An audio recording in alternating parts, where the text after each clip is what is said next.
Sebab itu dalam hadis Qudsi, dulu saya baca bulan sudah di Masjid Matayang, saya baca hadis tu. Allah Ta'ala sebut apa dalam hadis riwayat Muslim tu? Allah Ta'ala kata, ya ibadi kullukum dhal illa man hadaitu. Wahai hamba-hambaku, kamu ni semua sekali sesat, tak tahu apa itu hidayah, kecuali orang yang aku berikan kepadanya hidayah. Allah Ta'ala menghantar Nabi-Nya untuk mengajar kita tata cara ibadat. Kita tak tahu macam mana nak ibadat.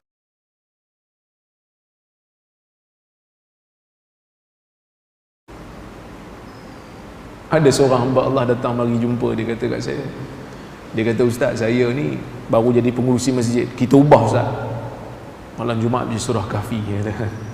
Ni zaman dulu lah. Sekarang alhamdulillah banyak agak masjid dah baca surah Kahfi. Ni usaha ustaz-ustaz kita lah, tapi jenuh lah juga kena kutuk sebelum tu kan. Tapi akhirnya dia pakai juga. Alhamdulillah, kita tak perlukan pujian pun. Yang penting kita nampak sunnah berjalan, okey lah. Jadi bila dia kata kita nak buat perubahan, kita panggil ustaz kuliah cerita pasal sunnah baca surah Kahfi malam Jumaat. Jemaah pakat dengar ni. Dia bukan dia perleh di luar. Lepas tu dia baru tukar. Sebelum dia nak tukar tu, daripada Yasin kepada Kahfi, sebelum nak tukar tu dia bagi penjelasan dulu. Maksud dia ikut step by step lah. Dia bukannya dia tukar terus orang tak faham, orang pening. Tak, dia bagi dulu. Dia bagi faham dulu, mari kuliah dulu, baca hadis, orang dah faham, dan baru dia buat. Dia kata kita nak buat perubahan ustaz ke arah sunnah. Lah kali dia diubah jawatan, hilang jawatan tu. Ada benda.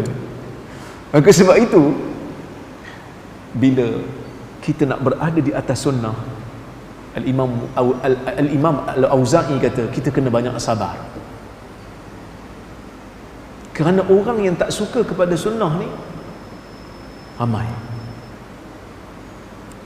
Tak sikit lah, ramai kan. Jadi benda tu kita kena sabar. Kata dia, waqif haitsu waqafa al-qaum, di mana kaum berhenti, maksud di mana manusia berhenti, kamu berhentilah. Wa qul bima qalu, dan kamu sebut seperti mana yang mereka sebut, orang yang berpegang dengan sunnah, iaitu golongan salafus salih yang dipanggil sebagai al-jamaah. Maka dia kata wasluk sabila salafika as-salih, maka rentasilah laluan yang dilalui oleh golongan salafus salih. Ini disebutkan oleh Al-Imam Al-Auza'i. Al-Imam Ibn Hibban, pengarang kitab At-Taqasim wal Anwa', ataupun lebih dikenali dengan Sahih Ibn Hibban, dia kata apa? Wa inna min luzumi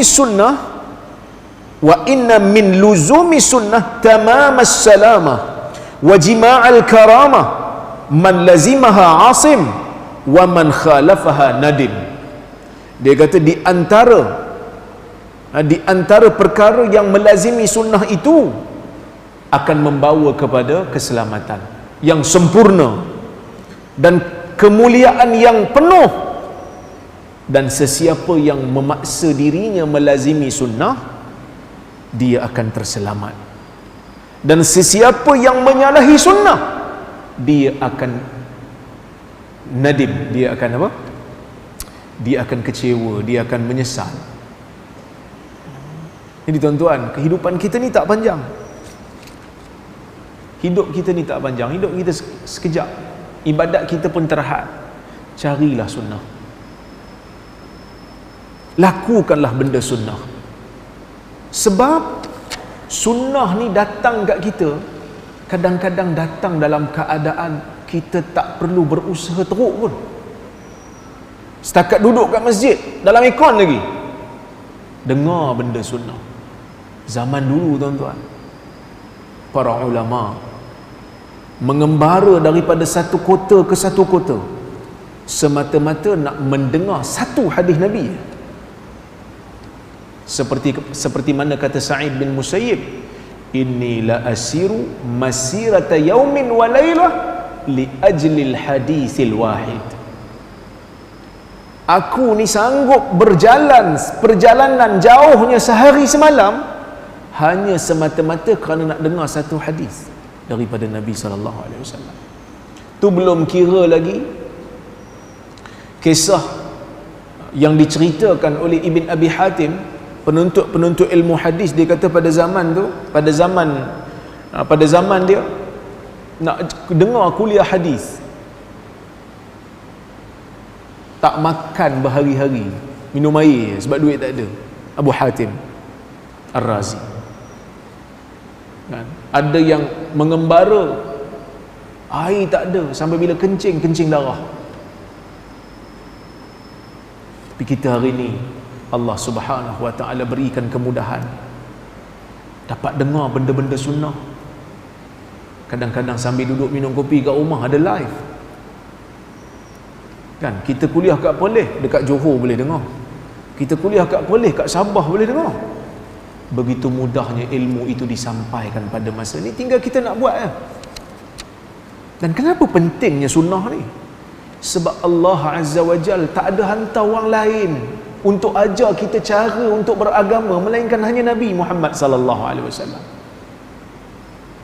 Sebab itu dalam hadis Qudsi, dulu saya baca bulan sudah di Masjid Matayang, saya dah baca hadis tu. Allah Ta'ala sebut apa dalam hadis riwayat Muslim tu? Allah Ta'ala kata, ya ibadi kullukum dhal illa man hadaitu. Wahai hamba-hambaku, kamu ni semua sekali sesat, tak tahu apa itu hidayah, kecuali orang yang aku berikan kepadanya hidayah. Allah Ta'ala menghantar Nabi-Nya untuk mengajar kita tata cara ibadat. Kita tak tahu macam mana nak ibadat, tak tahu macam mana nak salat, tak tahu macam mana nak puasa, tak tahu macam mana nak buat haji, sehinggalah datang daripada Nabi SAW ni sunnah, maka kita amalkan ya. Maka sebab itu Allah Subhanahu wa ta'ala sebut dalam hadis Qudsi, Allah Ta'ala sebut dalam hadis Bukhari, Allah Ta'ala kata, wama taqarraba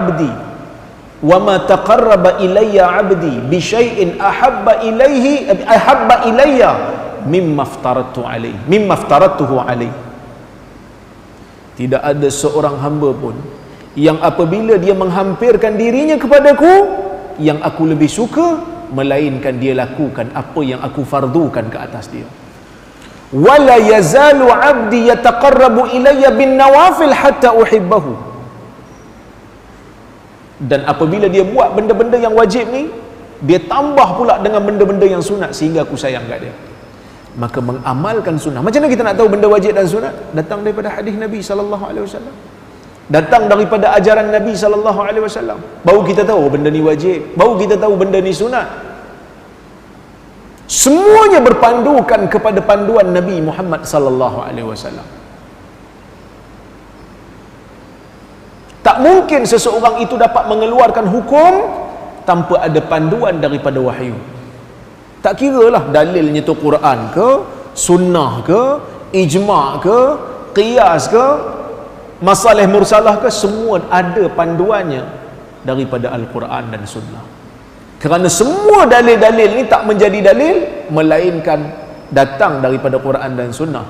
Sebab qiyas, mana boleh kita buat qiyas kalau tidak ada asal yang disebut dalam dalil? Tak mampu. Maka sebab itu tuan-tuan, kita mengetahui tata cara ibadat ni dengan sunnah.